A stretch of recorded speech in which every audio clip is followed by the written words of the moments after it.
Hello friends, एक बार सभी का स्वागत है आपके अपने YouTube चैनल गुरु आर्यभट्ट में। तो आप लोग कैसे हैं? उम्मीद करते हैं आप काफी ज्यादा बेहतर होंगे और आप अपने एग्जामिनेशन की तैयारी भी करते होंगे। इसी तैयारी में चार चांद लगाने के लिए आइए आपको इस वीडियो में हम स्वागत करते हैं। और ये जो मेरा वीडियो है आपके इंटरमीडिएट एग्जामिनेशन 2023 के फिजिक्स के मॉडल पेपर को लेके है। अर्थात बिहार विद्यालय परीक्षा समिति आपके फिजिक्स का मॉडल पेपर जारी कर दी गई है, जिसमें यह संकेत दे दी है कि आपके एग्जामिनेशन में डबल क्वेश्चन अर्थात दुगना प्रश्न होने वाले हैं। यह खुशी का माहौल है और उसी खुशी के माहौल में सबसे पहले YouTube पर हम 70 ऑब्जेक्टिव क्वेश्चनों का एक स्पेशल वीडियो आपके लिए लाए हैं, जिसमें टोटल 70 के 70 क्वेश्चन सही और सटीक जवाब मिलने वाले हैं। तो ये वीडियो को शुरू करते हैं, क्योंकि इस खुशी की बात पर जल्दी आगे बढ़ना है, रुकना नहीं है। आइए देखते हैं कि 70 क्वेश्चनों के स्पेशल सीरीज में मेरा पहला क्वेश्चन जो बिहार विद्यालय परीक्षा समिति ने सेट किया है उसका आंसर क्या होता है। आइए बिना विलंब किए देखते हैं आज का पहला प्रश्न स्क्रीन पर आ गया है। जवाब क्या होगा यह जानेंगे, उसके बाद बहुत सारी बातों का डिस्कस करेंगे वीडियो को आगे बढ़ाने में। पहला क्वेश्चन क्या है देखते हैं। इलेक्ट्रॉन का विशिष्ट आवेश क्या होता है? तो पहले तो आपको यह जानना चाहिए कि इलेक्ट्रॉन का अपना आवेश क्या होता है। तो इलेक्ट्रॉन पर अपना आवेश होता है 1.6 गुना 10 का पावर -19 कूलाम, और ये माइनस में होता है, मतलब ऋण आवेशित होता है। ये तो अपने आवेश की बात हो गई, लेकिन उसका विशिष्ट आवेश क्या होता है? ऑप्शन 4 दिए गए। तो आपको बता दें कि विशिष्ट आवेश का मान जो होता है वो बी ऑप्शन में सही दिया हुआ है, अर्थात 1.67 गुना 10 के पावर -19 कूलाम प्रति केजी। अर्थात पहले क्वेश्चन का मेरा सही आंसर होगा हमारे सभी बाबू ऑप्शन नंबर बी। पहले क्वेश्चन का राइट आंसर कौन होगा? Option number B. सी लिखा गया था, आप इस पर ध्यान दे लीजिएगा। चलिए आ गए हैं आज के दूसरे क्वेश्चन की ओर। दूसरा प्रश्न क्या है जवाब ढूंढते हैं, और क्या इसका जवाब पता है एक बात जरूर बताइए कमेंट में। प्रश्न क्या है? तो विद्युत क्षेत्र में किसी द्विध्रुव को घुमाने पर किया गया कार्य क्या होगा? तो विद्युत द्विध्रुव में द्विध्रुव मतलब डाइपोल पर किया गया जो कार्य होता है वो me × 1 - cos θ के बराबर होता है। अर्थात इस प्रश्न का मेरा सही आंसर होगा इस प्रश्न का भी ऑप्शन नंबर बी। चलिए आपको यह बता दें कि बिहार विद्यालय में कई दिनों से सस्पेंस चल रहा था कि कुल कितने प्रश्न पूछे जाएंगे, तो यह क्लियर कर चुका है। अर्थात आपका एग्जामिनेशन में टोटल 70 क्वेश्चन पूछे जाएंगे, जिसमें से केवल 35 प्रश्नों का ही सही जवाब आपको दे के आना है। मतलब 35 क्वेश्चन ही आपको बनाने हैं, जिसमें से आपके सामने बहुत सारे ऑप्शन रहेंगे, और उसी ऑप्शन को अच्छा बनाने के लिए तीसरा क्वेश्चन आपके सामने हाजिर है। प्रश्न क्या है? किसी माध्यम का अपेक्षिक परावैधुता होता है, अर्थात इप्सिलॉन का वैल्यूएशन बताना है। इसका सही जवाब होगा option C epsilon by epsilon not, अर्थात सी ऑप्शन जो होगा इसका सही आंसर होगा। अगले क्वेश्चन को देखा जाए। अगला प्रश्न चौथा नंबर है बाबू। क्वेश्चन क्या है देखते हैं इसको। संधारित्रों के समानांतर संयोजन में से जो राशि प्रत्येक संधारित्र के लिए समान रहती है वह है, मतलब संधारित्रों को अगर समांतर क्रम में जोड़ा जाए तो उसके प्रत्येक संधारित्र के लिए समान क्या होता है यह बताना है इस क्वेश्चन में। तो उसमें जो समान होता है वो उसका चार्ज होता है, मतलब आवेश होता है। और आवेश देख लीजिए किस ऑप्शन में है, ऑप्शन नंबर ए में। मतलब चौथे क्वेश्चन का मेरा सही आंसर होगा हमारे बाबू ऑप्शन नंबर ए। चलिए एकदम जज्बे के साथ बने रहिए, एकदम इसी तरीके से हमारे वीडियो में बने रहिए। आपको पूरी गारंटी देते हैं, आपको मंजिल तक पहुंचा के रहेंगे, आपको पीछे नहीं आने देंगे, आपका नंबर अच्छे से अच्छे लाएंगे, आपको टॉप करा के ही रहेंगे। अगला क्वेश्चन देखिए, पांचवा नंबर। एक तार का प्रतिरोध R है। एक तार का प्रतिरोध कितना है? R है। इसे खींचकर व्यास आधा कर दिया गया है। अब बात यही समझ लीजिए, एक तार है, अब एक तार का व्यास आधा किया गया, मतलब उसकी मोटाई कम की गई, अर्थात उसे खींच के लगभग कर दिया गया दुगना लंबा।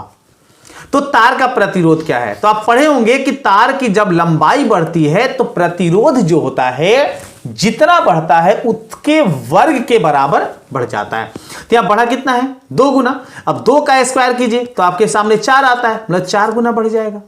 तो प्रतिरोध का 4 गुना वैल्यूएशन कहां है? बी ऑप्शन में। मतलब इस प्रश्न का मेरे प्यारे आंसर होगा ऑप्शन नंबर 5। हमारे सभी प्यारे छात्रगण क्वेश्चन को ध्यानपूर्वक देखते रहेंगे। छठा देखिए, वायु में रखे गोलीय चालक की धारिता समानुपाती होती है गोले के किस भाग के समानुपाती होती है? तो रेडियस के समानुपाती। और रेडियस अर्थात त्रिज्या दिया है किस ऑप्शन में? ऑप्शन बी में। छठे का सही आंसर होगा ऑप्शन नंबर बी। थोड़ा तेज प्रश्नों को करने का प्रयास करेंगे ताकि आप जल्दी जल्दी अपने प्रश्नों का मिलान करते जाएंगे। 7वां देखिए, यदि समरूप विद्युत क्षेत्र एक्स अक्ष की दिशा में है तो समविभव ही होगा। तो देखिए 3D में हमारे पास 3 अक्ष होते हैं, एक्स वाई और जेड। तो एक्स अक्ष की दिशा में अगर पूछा तो एक्स को छोड़ दीजिए, बाकी अक्ष का आंसर होगा। तो एक्स को छोड़ते हैं तो कौन कौन मिलता है? वाई जेड किस में है? सी ऑप्शन में। C option is right answer. अगर यहां वाई पूछा होता तो वाई को छोड़ दीजिए, एक्स जेड आपका आंसर होता। अगला प्रश्न है 8वां नंबर। प्रश्न क्या है कि विद्युतशीलता का मात्रक होता है। विद्युतशीलता का मात्रक क्या होता है? तो विद्युतशीलता का मात्रक होता है कूलाम स्क्वायर प्रति न्यूटन प्रति मीटर स्क्वायर। मतलब इसका सही आंसर होगा कूलाम स्क्वायर प्रति न्यूटन मीटर स्क्वायर। और ये देखिए किस ऑप्शन को टच करता है? तो ये बाबू हमारे है ए ऑप्शन में। अर्थात इस प्रश्न का सही आंसर हम बताएंगे आपको ऑप्शन नंबर ए को। अगला प्रश्न 9वां नंबर। प्रश्न क्या है? सवाल देखिए, जवाब दीजिए और बताइए इसका क्या होगा। काफी ज्यादा अच्छा और काफी ज्यादा महत्वपूर्ण क्वेश्चन। विद्युत मीटर सेतु की तार बनी होती है। तो मीटर सेतु की जो तार बनी होती है बाबू लोग, ये बना होता है पहले तो कोबाल्ट से, इसके बाद बना होता है मैग्नीज से, और इसके बाद बना होता है एक और पदार्थ का बना होता है, सिलिकॉन के भी बने होते हैं। तो यहां पर हमारे पास ऑप्शन मैग्नीन दिया हुआ है। मैग्नीन नहीं होना चाहिए, मैग्नीज होना चाहिए। अर्थात इस प्रश्न का सही आंसर होगा ऑप्शन नंबर सी। 10वें का जवाब देंगे। 10वां बाबू का है, कौची है, कैसे है बताइए। चुंबकीय प्रेरण वेक्टर बी और चुंबकन की तीव्रता वेक्टर एम के बीच का सही रिलेशन, सही संबंध क्या है, ये बताना है। तो हम बता दें 10वीं का राइट आंसर आपका हो जाएगा ऑप्शन नंबर बी। अर्थात vector B equal to 4 pi into vector A plus vector M. B is right answer. अगला प्रश्न स्क्रीन पर है, जो है 11 नंबर में। बात करेंगे 11 का। प्रश्न क्या है समझते हैं। 2 समानांतर दर्पण के बीच रखी गई एक वस्तु की प्रतिबिंब की संख्या अनंत होती है। मतलब 2 लाइनें इस प्रकार से समांतर है, समांतर दर्पण है, तो इसके बीच कितने प्रतिबिंब बनेंगे? तो समांतर है, इसका मतलब है इनके बीच का कोण हो गया 0 डिग्री। और कोण निकालने का या प्रतिबिंब की संख्या निकालने का जो हमारा फॉर्मूला होता है वो होता है 360 डिग्री बाई थीटा। थीटा का मान अगर रखते हैं 0 तो 360 बटा में 0, मतलब ये आता है इन्फिनिटिव अर्थात अनंत। प्रश्न का आंसर क्या होगा बाबू? ऑप्शन नंबर डी अर्थात अनंत। 12 को देखते हैं। 12 का जवाब देखते हैं क्या होता है। किसी गोलीय दर्पण की पार्श्विक आवर्धन m है तो अनुदैर्घ्य आवर्धन का मान कितना होगा? तो देखिए पार्श्व आवर्धन का वैल्यूएशन अगर m दिया हुआ है तो उसका जो अनुदैर्घ्य आवर्धन होगा जस्ट उसके वर्ग के बराबर हो जाएगा। m दिया है, m का वर्ग कीजिए, m स्क्वायर। कहीं और जाने की आवश्यकता नहीं है, बी ऑप्शन ही मिल गया आपको। अगला प्रश्न स्क्रीन पर है 13 नंबर। प्रश्न क्या है समझते हैं। प्रश्न बाबू है, अगर किसी प्रकाश की किसी 2 माध्यमों में तरंग दैर्घ्य λ1 और λ2 हो तो स्नेल का नियम होता है। स्नेल का नियम क्या होता है? स्नेल का नियम हम पढ़े हुए हैं, सब लोग जानते होंगे। Sine by sine are equal to μ2, अर्थात म्यू नहीं दिया हुआ यहां पर, यहां दिया हुआ है λ2 बाई λ1। किस ऑप्शन को टच करता है देखिए, फटाफट देख लीजिए। तो ये आपके ऑप्शन कौन सा टच करता है? ए ऑप्शन को। अर्थात इस प्रश्न में हम कहेंगे option A is right answer. चलिए, हमें भी मजा आ रहा है आपके साथ साथ, और काफी आसान आसान क्वेश्चन आपके लिए सेट किया हुआ है। 14 देखिए, इसी आसान क्वेश्चन में एक और अगला प्रश्न, किस कारण से वायु का बुलबुला पानी में चमकता है? काफी अच्छा क्वेश्चन, इसका तो जवाब हमें लगता है सबको मालूम होगा। एकदम कमेंट करिए कि किस कारण से वायु का जो बुलबुला होता है वो पानी में चमकता है। तो इसका कारण है पूर्ण आंतरिक परावर्तन, अर्थात total internal reflection. Option C जो होगा 14 का सही आंसर होगा। 15 बाबू आ गए, हम 15 में 15 का जवाब देंगे, जल्दी जल्दी बताएंगे क्या होगा, कैसे होगा, कितना आंसर होगा। क्वेश्चन क्या है बाबू? दो उत्तल लेंस परस्पर संपर्क में है तो समतुल्य लेंस। याद रखिए, दो अगर उत्तल लेंस है बाबू तो उत्तल उत्तल मिलके उत्तल होते हैं। दो अगर अवतल लेंस है तो अवतल अवतल मिलके अवतल होते हैं। लेकिन अगर उत्तल और अवतल को मिलाया जाए तो दोनों में देखी जाती है उसकी पावर। पावर के अनुसार निर्णय लिया जाता है। लेकिन यहां पर सवाल मेरा है कि दो उत्तल लेंस है, बना बाबू क्या उत्तल, कहीं नहीं जाएंगे, ऑप्शन बी कहेंगे सही है। 16 देखिए, जब कोई श्वेत प्रकाश किरण किसी प्रिज्म से गुजरती है तो किस रंग के लिए विचलन कोण का मान सबसे अधिक होता है? 10th का क्वेश्चन डाल दिया आपका, एकदम आसान क्वेश्चन। विचलन कोण का मान सबसे ज्यादा होता है किसका? बैगनी का, और सबसे कम लाल का। चलिए, 16 का आंसर बी। 17 बताइए इसका जवाब क्या होगा? ये तो हम जानते हैं, सब कोई बता देगा। काफी अच्छा क्वेश्चन है, और इतने आसान आसान क्वेश्चन सेट किए हैं कि गर्दा मचा देंगे हम सभी लोग, एकदम गर्दा मचा देंगे। आइए प्रश्न देखते हैं। आर त्रिज्या वाले गोलीय संधारित्र की धारिता का मान बताइए। इसका धारिता का मान बताना कितना होगा? तो धारिता का मान होता है 1/4 पाई एप्सिलॉन इनटू Q/r²। ये किस ऑप्शन को टच करता है? डी ऑप्शन को टच करता है, अर्थात 17 का सही आंसर ऑप्शन नंबर डी। आइए 18 का देखते हैं सही जवाब क्या होता है। विद्युत द्विध्रुव के कारण अक्षीय तथा निरक्षीय स्थितियों में विद्युत क्षेत्र की तीव्रता का अनुपात कितना होता है? तो अक्षीय और निरक्षीय अनुपात अगर पूछे तो इसका अनुपात आप गांठ बांधिए, क्या जवाब होगा? 18 का सही आंसर होगा 1:2, अर्थात अक्षीय भाग होगा 1 और निरक्षीय भाग हो जाएगा 2। हमेशा एक दूसरे का दुगना होता है ये। अगला क्वेश्चन स्क्रीन पर है 19 नंबर में। प्रश्न का जवाब क्या होगा समझते हैं। आवेश पुनर्वितरण में क्षय होता है। आवेश पुनर्वितरण मतलब आवेश जो होता है वो डिस्ट्रीब्यूट अगर होता है, अलग अलग भागों में बढ़ता है, आवेश जो है इधर भी चला गया, इधर भी चला गया, इधर भी चला गया, सब जगह चला गया, तो उसमें क्या क्षय होता है? तो जब आवेश इधर से उधर जाएगा तो क्षय क्या होगा? ऊर्जा, अर्थात इसका सही आंसर होगा ऑप्शन नंबर बी, अर्थात एनर्जी। आइए 20वां प्रश्न देखते हैं, 20वें का जवाब ढूंढते हैं। थोड़ा तेज प्रश्न करने की कोशिश करेंगे, उम्मीद करते हैं जल्दी जल्दी समझ में आपको आ जाएगा। समान प्रतिरोध n प्रतिरोधों को श्रेणी क्रम तथा समांतर क्रम संयोजन से प्राप्त समतुल्य प्रतिरोधों का अनुपात क्या होगा? तो देखिए, अगर श्रेणी क्रम में जोड़ते हैं तो ये आपके सामने क्या आ जाता है? आपके सामने आ जाता है प्रतिरोध NR, ठीक है। अब अर्थात n आता है, जबकि समांतर क्रम में उसमें अगर उसे जोड़ते हैं तो समांतर क्रम में आपके सामने आ जाएगा R/N। अब इसको कैलकुलेट कर लीजिए, कैलकुलेट कीजिएगा तो NR गुने इसको लेते हैं तो N/R आ जाएगा। R कट गया, बचा क्या? N²। कौन से ऑप्शन को है? बी ऑप्शन, अर्थात इस क्वेश्चन का सही आंसर होगा ऑप्शन नंबर बी। 21 देखा जाए, 21 का जवाब दीजिए क्या होता है। जब एक विद्युत द्विध्रुव बंद सतह से घिरा हुआ है तो बंद सतह पर विद्युत फ्लक्स का मान क्या होगा? मतलब आपको इलेक्ट्रिक फ्लक्स के बारे में बताना है। तो इलेक्ट्रिक फ्लक्स जो होता है किसी भी बंद सतह के लिए शून्य होता है, अर्थात इस प्रश्न का सही आंसर होगा ऑप्शन नंबर ए। 22 देखिए, 22 का जवाब क्या होता है समझते हैं। प्रश्न क्या है कि टेंजेंट गैल्वेनोमीटर अधिकतम सुग्राही होता है जब विक्षेप कोण होता है। तो टेंजेंट गैल्वेनोमीटर का जो मान होता है वो विक्षेप का अंतराल में कितना होता है, तो जब उसके एंगल जो होते हैं वो 45 डिग्री, अर्थात 45 डिग्री को हम लोग लिखते हैं π/4। तो π/4 जब 4 होगा तो वो सबसे ज्यादा सुग्राही मतलब शुद्ध मान को देता है, अर्थात इस क्वेश्चन का सही आंसर होगा ऑप्शन नंबर बी।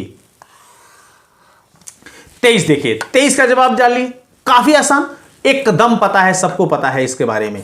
चोक कुंडली का शक्ति गुणांक कितना होता है? चोक कुंडली पावर ऑफ फैक्टर जो है वो चोक कॉइल का कितना होता है ये बताइए। तो चोक कुंडली का जो शक्ति गुणांक होता है याद रखेंगे 0 होता है ऑप्शन ए के साथ। चलिए जल्दी से बढ़ते हैं आगे, 24 में आ गए हैं क्वेश्चन में। बहुत ज्यादा मजा आ रहा है सेशन में, आपको क्या आनंद आ रहा है जरूर कमेंट कीजिए, और क्या परेशानी हो रही है जरूर ये भी बताइए। आपके हर समस्या का समाधान इस गुरु आर्यभट्ट जरूर करेगा। समान वेग से चलता आवेश उत्पन्न करता है। तो देखिए समान वेग से अगर आवेश गति करता है तो उसके द्वारा उत्पन्न क्या होता है, सब लोग जानते हैं, उसके द्वारा विद्युत उत्पन्न होता है, मतलब आवेशों के प्रवाह को विद्युत धारा कहते हैं। तो इसका सही आंसर होगा विद्युत क्षेत्र, option A is right answer. अगला प्रश्न स्क्रीन पर है 25 में, जवाब क्या होगा समझ के बताइए। एक कार्बन प्रतिरोध के अंतिम छोर पर बना बैंड सुनहरा मतलब गोल्डन कलर का है, तो इसका सहिष्णुता जो है उसका मान कितना होगा। तो हम बता दें कि सुनहरा जो कलर होता है इसका जो परसेंटेज होता है वो 20% होता है, मतलब इसका सही आंसर होगा ऑप्शन नंबर सी, अर्थात 20%। अगला प्रश्न 26 नंबर, प्रश्न का जवाब जाने होगा क्या। फैराडे नियतांक का मात्रक होता है। तो फैराडे नियतांक हमारे बाबू जो होता है इसका मात्रक होता है कूलाम्ब प्रति किलोग्राम, कूलाम्ब प्रति केजी। और इसी सिद्धांत या इसी में हम इलेक्ट्रॉन का विशिष्ट आवेश मापते हैं। प्रश्न का सही जवाब होगा ऑप्शन नंबर डी, कूलाम्ब प्रति केजी। आइए 27 को देखते हैं। 27 का जवाब बताइए क्या होगा। 27 क्वेश्चन क्या है 27 नंबर में, प्रश्न देखिए, मजा आने वाला है ना, एकदम मजा आ रहा है। शक्ति रहित धारा का परिपथ होगा। शक्ति रहित धारा का परिपथ क्या होगा, ऑप्शन क्या है, शुद्ध प्रतिरोधी, शुद्ध धारितीय, शुद्ध प्रेरिय, या ए और बी दोनों। तो हम आपको बता दें कि 27 का सही आंसर होगा जब शक्ति रहित होगा तो उसका धारिता जो होगा वो शुद्ध होगा, ऑप्शन बी के साथ इस प्रश्न में बढ़ चलेंगे आगे, अर्थात ऑप्शन बी जो होगा सही आंसर होगा बाबू। 28 देख लो बाबू, हमारे सभी प्यारे बाबू 28 देखो। विद्युत चुंबकीय तरंग में विद्युतीय तरंग एवं चुंबकीय तरंग के बीच का कलांतर कितना होता है, अर्थात आपसे पूछा गया है कि कलांतर कितना होता है। तो याद रखें विद्युत तरंग और चुंबकीय तरंग के बीच का जो कलांतर का वैल्यू होता है 0 डिग्री होता है, ऑप्शन ए के साथ। चलिए बढ़ते हैं आगे। अगला क्वेश्चन 29 नंबर में, प्रश्न क्या है समझिए और समझ के बताने का प्रयास कीजिए। इस क्वेश्चन का सही आंसर क्या होगा। यदि समान फोकस दूरी f के दो लेंस संपर्क में समान प्रधान अक्ष पर रखा जाए तो समतुल्य फोकस दूरी क्या होगी। तो देखिए एक का हो गया फोकस दूरी f, तो f का वैल्यू दोनों का निकालना है, दोनों का समान ही f है, तो f और f जोड़ दीजिए, तो जोड़िएगा तो कितना आएगा 2f आएगा। ये तो एकदम सिंपल क्वेश्चन था, अर्थात इस प्रश्न का सही आंसर होगा 29 का ऑप्शन नंबर बी। 30 को देख लीजिए, 30 का जवाब क्या होता है समझ के बताइए। प्रश्न क्या है बाबू, एक उत्तल लेंस का ऊपरी आधा भाग को काला कर दिया गया है, तो उसके सामने रखी वस्तु के प्रतिबिंब, देखिए प्रतिबिंब तो बनेगा। अगर मान लीजिए उत्तल लेंस इस प्रकार का है और इसका इस भाग को, ये जो भाग है ये काला कर दिया गया, ये वाला भाग जो है ये काला कर दिया गया पूरा, तो अगर इसको काला कर दिया गया तो उसके सामने रखी वस्तु का प्रतिबिंब बनेगा तो जरूर, लेकिन उसकी तीव्रता जो होगी वो बढ़ जाएगी, क्योंकि इतने से प्रकाश अंदर जाएगा तो तीव्रता जो उसका क्या होगा बढ़ जाएगा। Option D is right answer. चलिए 31, देखिए आसान क्वेश्चन के साथ साथ भारी क्वेश्चन भी होते हैं, लेकिन आपको भारी क्वेश्चन को सिलेक्ट नहीं करना है। भारी क्या होता है, जिसके बारे में हम डिस्कस नहीं कर पाए हैं वो भारी है। तो तो आसान वाले जो क्वेश्चन है उसको सिलेक्ट कीजिए, 35 ही बनाने होते हैं आपको। 31 देखिए, 31 का जवाब क्या होता है? 31 है कि सामान्य मानव आंख के लिए स्पष्ट दृष्टि की न्यूनतम दूरी कितनी होती है। ये 10th का बच्चा बता देगा आपको कि स्पष्ट दृष्टि की न्यूनतम दूरी। एक नेत्र का क्वेश्चन होता है, तो ये होता है आपका बाबू 25 सेंटीमीटर। अच्छे से याद करेंगे। और अगर अधिकतम पूछा तो ये होता था अनंत, लेकिन हमसे पूछा गया है न्यूनतम दूरी। सही ऑप्शन होगा ऑप्शन सी 25 सेंटीमीटर। 30 का जवाब जानते हैं क्या है? देखिए काफी आसान क्वेश्चन। शुरू में ऐसे क्वेश्चन थे जो थोड़ा सा आपको परेशान किया, लेकिन अब आसान क्वेश्चन आ रहे हैं, एकदम इजी आ रहे हैं। हमें उम्मीद है इन सभी का आंसर तो आपको पता होगा। उत्सर्जित फोटो इलेक्ट्रॉन की ऊर्जा निर्भर करती है। फोटो इलेक्ट्रॉन मतलब जिससे उत्सर्जित होती है ऊर्जा, वो किस पर निर्भर करती है? ऑप्शन है प्रकाश के तरंग दैर्घ्य पर, प्रकाश की तीव्रता पर, धातु के कार्यफलन पर, या इनमें से कोई नहीं। तो 32 का हम आपको राइट आंसर बता दें, इसका सही आंसर होगा प्रकाश की तीव्रता पर। मतलब जितना ज्यादा प्रकाश इस पर तीव्र पड़ेगा उतना ज्यादा उसमें से फोटो इलेक्ट्रॉन निकलेंगे। ऑप्शन बी के साथ बढ़ेंगे आगे। अगला प्रश्न 33 नंबर में प्रश्न क्या है बाबू, देख लेते हैं। अल्फा क्या है? अल्फा कण है। तो अल्फा एक प्रकार का हीलियम परमाणु होता है। हीलियम परमाणु से ही अल्फा कण का उत्सर्जन होता है, ऐसा माना जाता है। तो इसमें कहीं और चाहिए मत, हीलियम नाभिक। Option A is right answer. 34 question क्या है? ट्रांजिस्टर में पीएन जंक्शन की संख्या कितनी होती है? पीएन जंक्शन, तो ट्रांजिस्टर में दो प्रकार के ट्रांजिस्टर होते हैं। एक पढ़े होंगे आपको लोग, पीएनपी ट्रांजिस्टर होता है और एक होता है एनपीएन ट्रांजिस्टर। तो इसमें पीएन जंक्शन, पीएन संधि के बारे में पूछा है आपसे कितने, तो पीएन दो होते हैं, एक एनपीएन के रूप में और एक पीएन के रूप में, ऐसे करके। तो इसका सही जवाब होगा मेरे प्यारे ऑप्शन नंबर बी 2। देखिए पी और एन, एनपी हुआ या पीएन हुआ, और एन और पी मिलके भी पीएन ही कहलाते हैं। 35 देखिए, 35 का जवाब, इतने क्वेश्चन ही आपको करके आने हैं, इतने प्रश्नों का ही सही जवाब देना है, लेकिन हम आपको 70 बताएंगे, ताकि जो क्वेश्चन आपको लगे कि ये थोड़ा टफ है उसको छोड़िए, बाकी को जोड़िए। हाँ, क्वेश्चन क्या है? ट्रांजिस्टर के धारा गुणांक अल्फा और बीटा का संबंध है। तो इसका सही संबंध हम आपको बता दें, इस चारों ऑप्शन पे चारों गलत है। इसका सही जो जवाब होता है हम आपको बताते हैं, वो होता है बीटा बराबर अल्फा बाई अल्फा माइनस 1। थोड़ा सा बी वाले ऑप्शन में ये दिया हुआ है, लेकिन यहां प्लस के जगह पर माइनस होना चाहिए, अर्थात इसका सही आंसर होगा ऑप्शन नंबर बी। थोड़ा सा मिस प्रिंटिंग हो गया है, लेकिन आप देख लेंगे कि ट्रांजिस्टर का अल्फा और बीटा के में संबंध आपके सामने है। 36 देखते हैं, 36 का जवाब क्या होता है? बताना है कि तप्त धारा एम्पियर में क्या होता है, कौन किसके समानुपाती होता है? तो तप्त धारा मतलब हॉट वायर जो एम्पियर होता है, एमीटर होता है, उसमें क्या होता है? तो 36 का आपका सही आंसर होगा धारा समानुपाती होता है विक्षेप के वर्ग के, अर्थात इसका सही आंसर होगा option number B. Option B के साथ बढ़ेंगे आगे।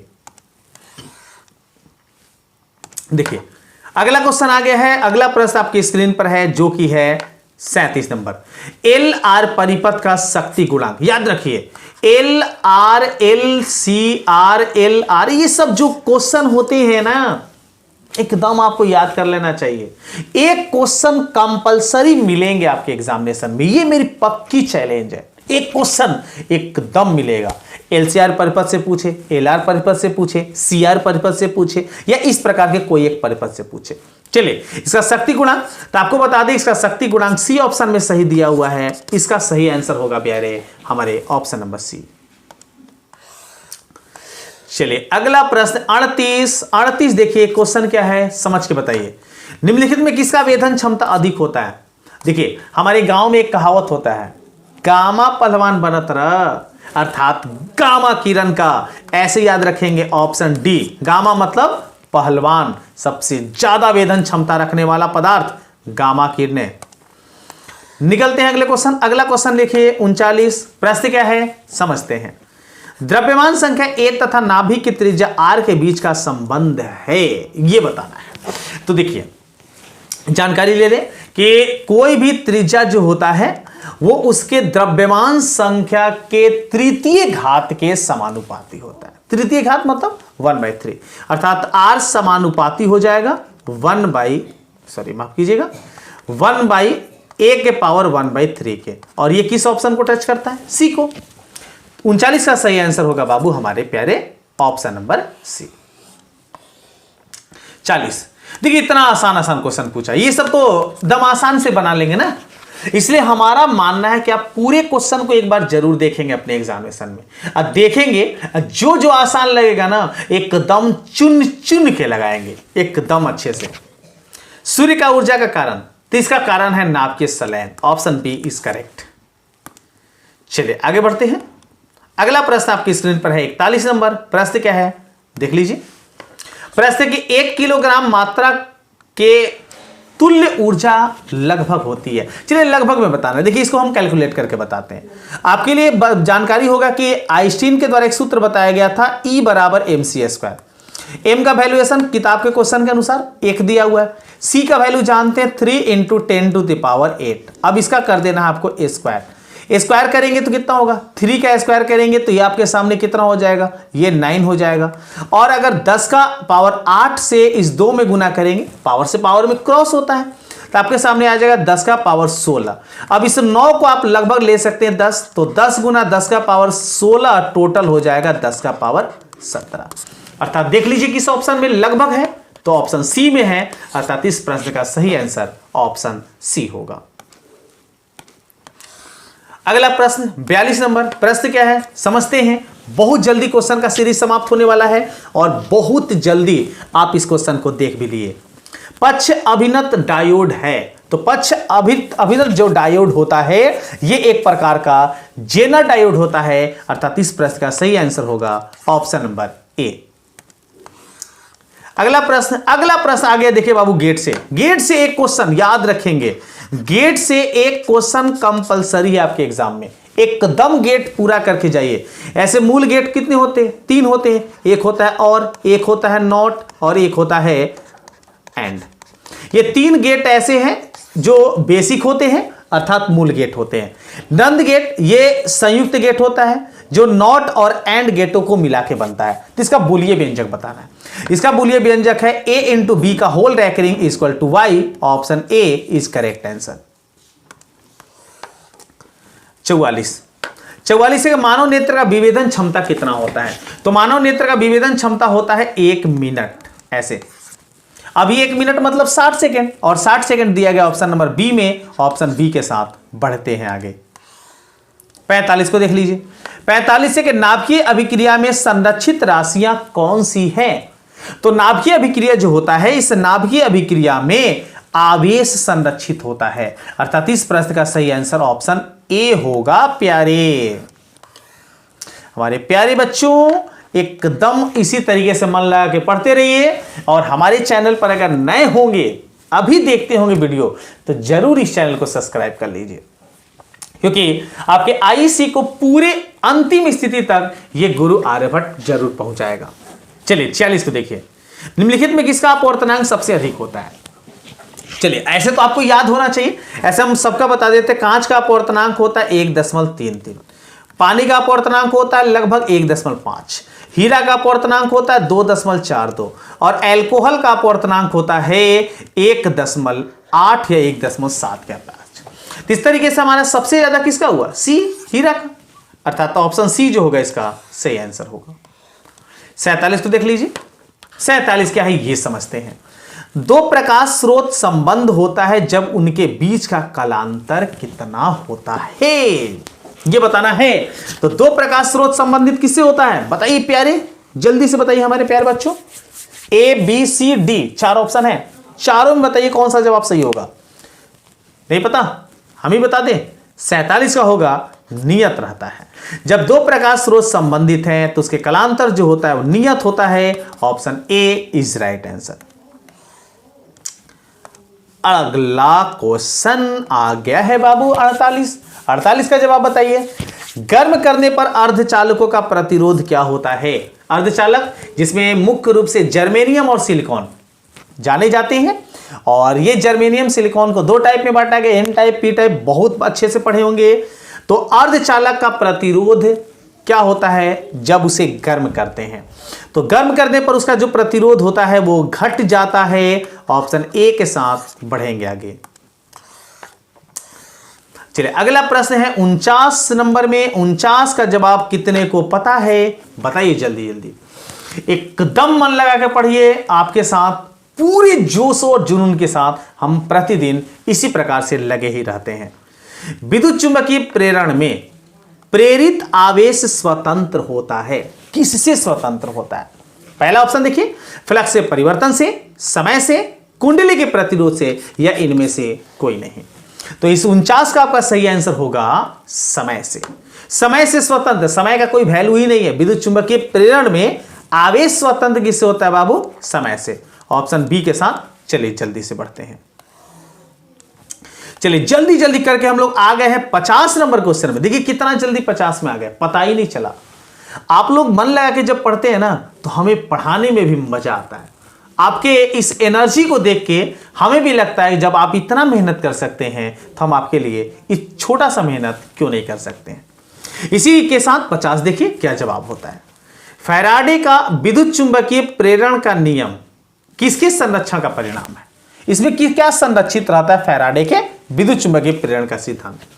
तो आपको 50 का आंसर बता दें, इसका संरक्षित होता है ऊर्जा। अर्थात इस प्रश्न का सही आंसर होगा बाबू ऑप्शन नंबर बी। निकलिए आगे बताइए 51 नंबर। 51 प्रश्न क्या है देखिए, फोटोन का विराम द्रव्यमान कितना है? देखिए आप एक शब्द आता है फोटोन, याद रखेंगे, एक नाम आता है फोटोन, यहां है प्रोटॉन। तो प्रोटॉन का विराम द्रव्यमान कितना होता है? तो फोटोन का विराम द्रव्यमान होता है 1.6 गुना 10 का पावर -27 किलोग्राम। अगर फोटोन पूछा होता तो इसका सही जवाब होता 0, लेकिन यहां पूछा गया है प्रोटॉन का।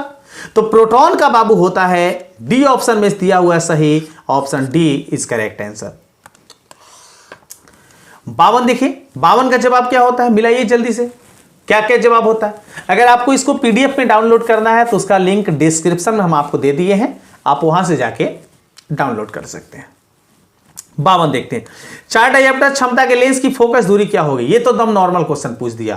क्षमता की फोकस दूरी पूछा है तो एफ जो होता है वो पावर के व्युत्क्रमानुपाती होता है, अर्थात 1/p के बराबर होता है। अब ये सेंटीमीटर में दिया हुआ है तो जब आप इसको कर लिख लीजिए 100 बटा में p का वैल्यू रख लीजिए तो 100 p का वैल्यू है 4 से घटाइए 25 बार में घटा, अर्थात 25 सेंटीमीटर। और 25 के लिए यहां पर दिया गया है सेंटीमीटर में, ऑप्शन ही नहीं है, तो इसका हम कहेंगे 0.25 मीटर इसका सही आंसर होगा। क्योंकि जब इसको मीटर में कन्वर्ट कर देंगे तो आ जाएगा 0.25। 53 का बताइए जवाब क्या होगा? एकदम सही बताइए, हम आपके उत्तर का, आपके आंसर का एकदम तत्परता से प्रयास कर रहे हैं। चलिए जल्दी जल्दी कमेंट कीजिए क्या जवाब होगा। समान समायोजन में एक सरल सूक्ष्मदर्शी का आवर्धन क्षमता होता है 1 + d/f। Option A is correct answer. Next question, अगला प्रश्न देखिए। अगला प्रश्न है 54 नंबर। लास्ट में अच्छे क्वेश्चन आ रहे हैं, लेकिन वाह मजा आ रहा है, लास्ट के क्वेश्चन तो काफी अच्छे हैं एकदम। 54 देखिए, अवरोध के किनारे प्रकाश के मुड़ने की घटना को क्या कहते हैं? एकदम नॉर्मल क्वेश्चन। अवरोध मतलब अगर कोई कोर हो तो उसके प्रकाश आके टकराता हो तो मुड़ जाता है, तो इस घटना को क्या कहते हैं? इस घटना को विवर्तन कहते हैं बाबू। ऑप्शन बी जो होगा सही आंसर होगा। चलिए देखिए 55 है कि हीरा का क्रांतिक कोण कितना होता है? ये कई बार एग्जामिनेशन में क्वेश्चन पूछा गया है। क्रांति अर्थात क्रिटिकल एंगल का वैल्यू बताना है, वो भी हीरा के लिए, डायमंड के लिए। तो ये लगभग होता है, अच्छे से याद करेंगे, ये होता है 24.41 डिग्री, अर्थात ऑप्शन ए के साथ। चलिए जल्दी से बढ़ चलते हैं आगे। 56 देखिए, 56 का जवाब बताइए क्या होगा? बताइए जल्दी जल्दी बताइए सब लोग। कांच के समानांतर सतह की पट्टी की फोकस दूरी होती है, तो कांच के समानांतर पट्टी की जो फोकस दूरी होती है ये अनंत होता है, इंफिनिटिव होता है, ऑप्शन बी के साथ। चलिए बढ़िए आगे। 57 देख लीजिए। 57 है कि पतले प्रिज्म द्वारा न्यूनतम विचलन का कोण कितना होता है। पतला प्रिज्म, तो पतले प्रिज्म का जो विचलन कोण होता है वो होता है म्यू माइनस 1 इंटू ए। दिया गया ऑप्शन किसमें, सी में। इस प्रश्न का सही आंसर ऑप्शन सी होगा। 58 मिलाइए, 58 का राइट आंसर क्या होगा बाबू, जल्दी जल्दी मिलाइए, कुछ क्वेश्चन बचे हैं, जल्दी से निकलेंगे आगे। रचनात्मक व्यतिकरण के लिए कलांतर होता है, तो रचनात्मक व्यतिकरण के लिए कलांतर का मान होता है phi equal to 2n pi. Option A is right answer. देखिए लास्ट में कितने आसान क्वेश्चन पूछे हैं, लेकिन एकदम लास्ट वाला क्वेश्चन तो मजा आ रहा है, एकदम सब लोग जेन्युइन है, जानते भी होंगे। प्रकाश के एक फोटोन की ऊर्जा परास कितनी होती है। फोटोन के एक ऊर्जा का वैल्यूएशन होता है 2.5 इलेक्ट्रॉन वोल्ट से लेकर लगभग 5 इलेक्ट्रॉन वोल्ट, और ये ऑप्शन लगभग सी मैच कर रहा है। देखिए लगभग है, लेकिन एक्चुअल में ये होता है, लेकिन हम आपको बता दें कि सी इसका राइट आंसर होगा, क्योंकि बाकी ऑप्शन वैसे नहीं दिख रहे हैं। आ गए 60 में, 10 क्वेश्चन इसके बाद दूर। अरे वाह, जल्दी जल्दी निकलते हैं ना, फिर एकदम आज मचा आने वाला है एकदम। कितने क्वेश्चन का जवाब आपको दिए हैं, कितने क्वेश्चन का जवाब आपको पता था, कमेंट में जरूर बताइएगा। निम्नलिखित में कौन सी घटना प्रकाश के कण प्रकृति को प्रदर्शित करता है। प्रकाश के कण की प्रकृति को प्रदर्शित करता है, तो 60 का सही आंसर होगा प्रकाश विद्युत प्रभाव, अर्थात photo electron effect. Option B जो होगा सही आंसर होगा। 61 का जवाब देते हैं, क्या होता है बताते हैं। निम्न में कौन सा कण विद्युतीय एवं चुंबकीय क्षेत्र एक साथ एक ही समय रहने पर अचर वेग से जा सकता है।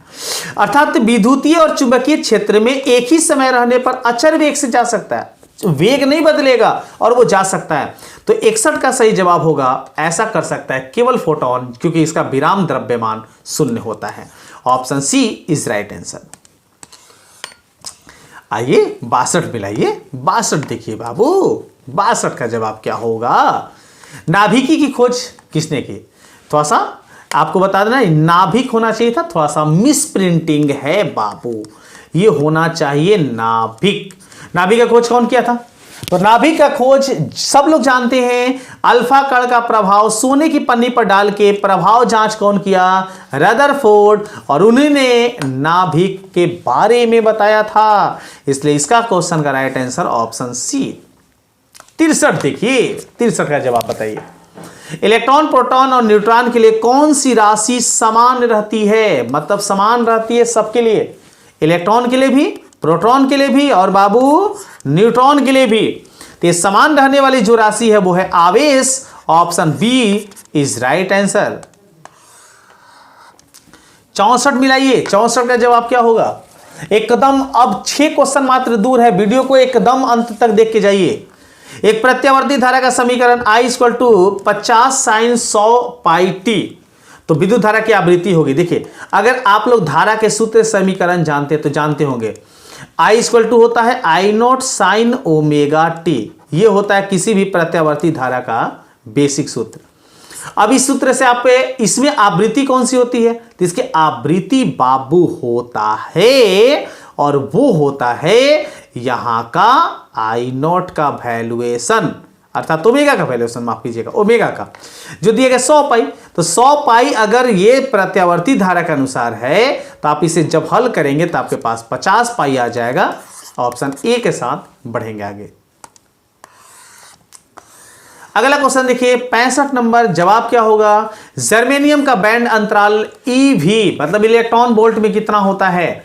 तो जर्मेनियम का बैंड अंतराल बाबू होता है, और ये आपका होता है लगभग 0.65 इलेक्ट्रॉन वोल्ट। देखिए तो कौन से ऑप्शन को टच करता है, चारों ऑप्शन तो अलग हैं इससे, लेकिन हाँ सी मान सकते हैं। 0.7 दिया हुआ है, लगभग इसी के आसपास का है, अर्थात इस क्वेश्चन का सही आंसर होगा ऑप्शन नंबर सी। 66 मिलाइए, 66 का जवाब बताइए क्या होगा। क्वेश्चन क्या है बाबू, देखा जाए। यदि किसी धातु का कार्यफलन 2.8 इलेक्ट्रॉन वोल्ट है, तो देहली तरंग दैर्घ्य का मान कितना होगा? देहली तरंग दैर्घ्य लगभग हो जाएगा 2.8 है, 2.8 इलेक्ट्रॉन वोल्ट को 16, हाँ लगभग आएगा ये सी 4433। इस प्रश्न का सही बताएंगे ऑप्शन नंबर सी को। नेक्स्ट अगला क्वेश्चन 67 नंबर प्रश्न क्या है? बाबू हमारे बताएंगे, सभी बाबू बताएंगे, सभी हमारे प्यारे बाबू बताइए जल्दी से। ट्रांसफार्मर के क्रोड परतदार किस लिए रखा जाता है? काफी अच्छा क्वेश्चन, 2 नंबर का क्वेश्चन बहुत ज्यादा पूछता है इससे। ट्रांसफार्मर के क्रोड, तो पहले तो आपको जानना चाहिए कि ट्रांसफार्मर के क्रोड जो होते हैं नर्म लोहा से बना होता है। किससे बना होता है? ये बना होता है नर्म लोहा से। साथ ही साथ बता दें उसके बीच जब आपस में लगाते हैं तो उसके बीच गार्नियस या फिर ग्रीस लगाया जाता है, और इसका करने का पीछे है भंवर धाराएं उत्पन्न होती हैं, और भंवर धारा ऊर्जा का क्षय करता है, अर्थात ऊर्जा क्षय को कम करने के लिए option A is right answer.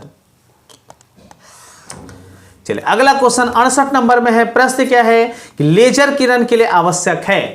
तो लेजर किरण के लिए बाबू आवश्यक क्या है? तो आवश्यक है उच्च ताप, अर्थात अधिक temperature, high temperature, option A के साथ। चलिए जल्दी से बढ़ते हैं आगे, 2 क्वेश्चन दूर है, और उम्मीद करते हैं आज का वीडियो आपको काफी ज्यादा पसंद आया होगा। अगर पसंद आया और मेरे चैनल पर नए हो तो जरूर इस चैनल को सब्सक्राइब कर ले, और इस वीडियो को आप अपने सभी दोस्तों में शेयर कीजिए ताकि सभी लोग इसका लाभ उठा सकें। किसी अर्धचालक का तापमान गुणांक का मान कितना होता है? ठीक है, ताप गुणांक होना चाहिए था, तापमान लिख दिया है। किसी अर्धचालक का ताप गुणांक का मान कितना होता है? तो किसी अर्धचालक का ताप गुणांक हमेशा और हमेशा ऋणात्मक होता है, option B is right answer. अगला क्वेश्चन देख लीजिए, अगला प्रश्न और आज का अंतिम क्वेश्चन, एकदम इसका जवाब जानते जाइए। वीडियो को अभी तक देखने के लिए बहुत बहुत धन्यवाद। आपको इसी चैनल पर इसी प्रकार के अन्य वीडियो जरूर देखने को मौका मिलेगा। मिलते हैं इस क्वेश्चन को जवाब देने के बाद आगे अगले वीडियो में। एक रेडियो एक्टिव तत्व की अर्ध आयु 100 वर्ष है, तो उसकी माध्य आयु कितनी होगी? इसका माध्य आयु कैलकुलेट करेंगे 116 लगभग आएगा 2300। ये तो क्वेश्चन हम पढ़ाए हुए हैं, 2308 आएगा लगभग, हाँ इतना ही वर्ष आता है, हमें याद आ गया। और ये ऑप्शन किसको मैच करता है? देखिए ए ऑप्शन को, अर्थात 2309 लगभग दिया है, तो हम कहेंगे 23 का मेरा राइट आंसर होगा बाबू ऑप्शन नंबर ए। तो अगर मेरे चैनल पर नए हैं तो जरूर चैनल को सब्सक्राइब कर लें। मिलते हैं अगले वीडियो में कुछ और नए टॉपिक के साथ, तब तक सभी को वंदे मातरम।